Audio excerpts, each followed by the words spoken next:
எல்லோருக்கும் வணக்கம். இன்னைக்கு ஜூலை 15 பெருந்தலைவர் ஐயா காமராசரோட பிறந்த நாள்.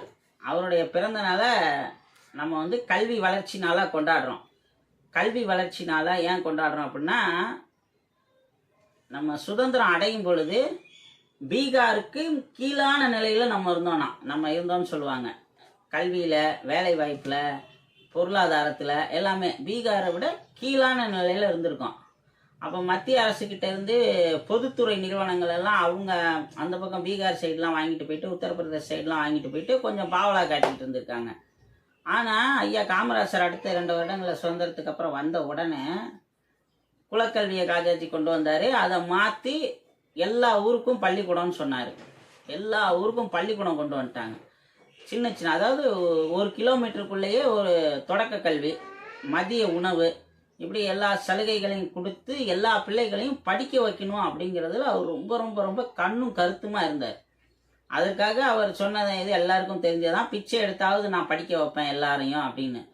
அதற்கு அந்த உள்ளூர் முதலாளிகள், உள்ளூர் தலைவர்கள், நிலச்சுவாந்தார்கள், அவங்க யாரையுமே அவர் பகைச்சிக்கலை. நல்லா கவனிங்க, அவர் யாரையுமே அவர் மிரட்டலை, உருட்டலை. அவர் தன்னோட அன்பால சாதிச்சார். அந்த ஊருக்கு போறாரு.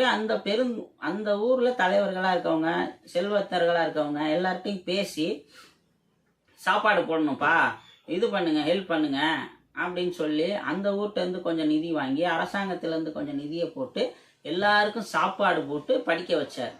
அப்படி படிச்சு ஐயா தொடக்க கல்வியை கொடுத்தாரு. 9 வருட ஆட்சி தான். 9 வருடத்துக்கும் தொடக்க கல்விக்கு எல்லா வகையான சலுகைகளையும் செஞ்சார்.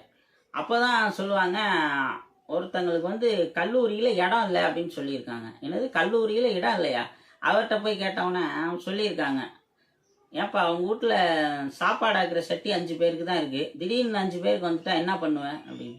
இன்னொரு தடவை சமைப்பாங்க ஐயா. அதே மாதிரி காலேஜும் செய்ய வேண்டியதானே, 2 காலேஜ், காலைல ஒருத்தன் படிக்கட்டும், சாயங்காலம் ஒருத்தன் படிக்கட்டும் அப்படின்னு சொன்னாராம். அதனால தான் இந்தியாவில் பார்த்த நம்ம தமிழ்நாட்டில் இப்போ எல்லா இடத்துலையும் ஃபாலோ ஆகுது. டே காலேஜ், ஈவினிங் காலேஜ் அப்படின்னு பிரித்து 2 காலேஜ் கொண்டாடுறோம், நம்ம படிச்சுட்டு இருக்கோம். அதனால டே காலேஜ், ஈவினிங் காலேஜ் கொண்டு வந்ததுனால என்னடான்னு பார்த்தா, கிராஸ் என்விரான்மெண்ட் ரேஷியோன்னு சொல்லுவாங்க. அதாவது 12ஆம் வகுப்பு முடித்து கல்லூரிக்கு போகிற பிள்ளைகளோட எண்ணிக்கை இந்திய சராசரியை விட தமிழக சராசரி 2 மடங்கு அதிகம். அவங்க 22%. இந்திய அளவில் சராசரி 22ன்னா தமிழ்நாடு 48, 51 போயிடுச்சுன்றாங்க. அப்போ இதெல்லாம் எவ்வளோ பெரிய வளர்ச்சி. இந்த வளர்ச்சிக்கெல்லாம் முதல்வராக இருந்தவர் ஐயா காமராசர் தான். ஐயா காமராசர் அவர்களை இப்போ சில கட்சிகள் மறைக்க பார்க்குது அப்படின்னு சொல்கிறாங்க.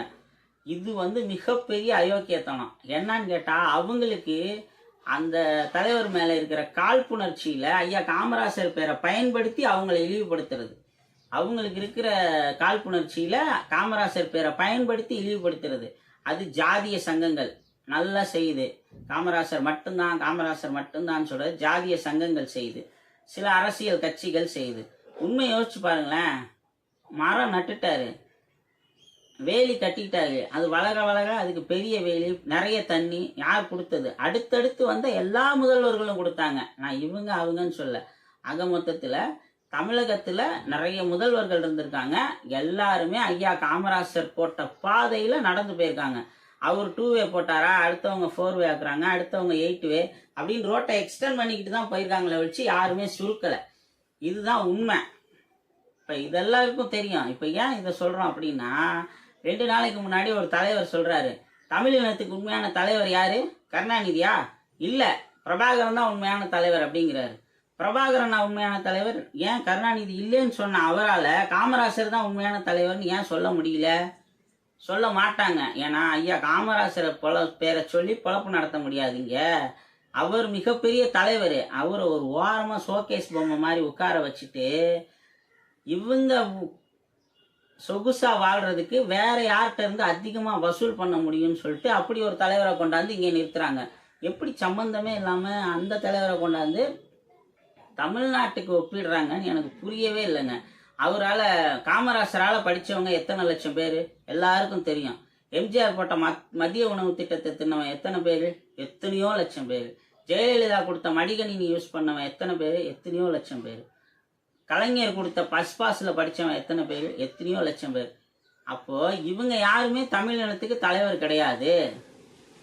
பிரபாகரன் தான் தமிழினத்துக்கு தலைவன் அப்படின்னு சொன்னா இங்கன்னு தான் நல்லா சூட்சமா இருக்கு. நல்லா புரிஞ்சுக்குங்க. இந்த கல்வி வளர்ச்சி நாளில் எல்லோருக்கும் அன்பா வேண்டது என்னன்னு கேட்டா, காமராசரை முழுமையாக படியுங்கள், காமராசரை முழுமையாக படியுங்கள். அவர் ஒரு தேசியவாதி. இந்தியாங்கிற ஒரு அமைப்புக்குள்ள நம்ம எப்படி மேல மேல வர்றது அப்படிங்கிறத ரொம்ப தெளிவா செயல்முறைப்படுத்தி காட்டிட்டு போயிருக்காரு. இப்ப பேசுறவங்க வேற ஒருத்தரை கொண்டாந்து இங்க தலைவர்னு சொல்றவங்க அது மாதிரி எந்த திட்டங்களுமே கிடையாது. அதனால நம்ம கவனமா காமராசரை படிப்போம். அப்பதான் அவரோட உண்மையான கொள்கைகளை மக்கள் மனசுல கொண்டு போய் சேர்க்க முடியும். இன்னும் பரவலா 51% சொல்ற கிராஸ் என்விரான்மெண்ட் ரேஷியோவை 75 வரைக்கும் கொண்டு போகலாம். அப்புறம் உடனே கேட்பாங்க, எல்லாரும் படிச்சுட்டா, எல்லாரும் டாக்டர் ஆகிட்டா, அப்புறம் யார் பேஷண்டாக இருக்கிறதுன்னு. அவங்க வீட்டு பிள்ளைங்க தான் பேஷண்ட் ஆகணும் அப்படின்னு நம்ம முன்னாடியே வீடியோ போட்டிருக்கோம். அது அப்புறம் பேசலாம். ஆனால் நம்ம தெளிவாக காமராசரை ரொம்ப நல்லா படிக்கணும் அப்படின்னு சொல்லிட்டு விடைபெறுகிறேன். நன்றி. மீண்டும் சந்திப்போம்.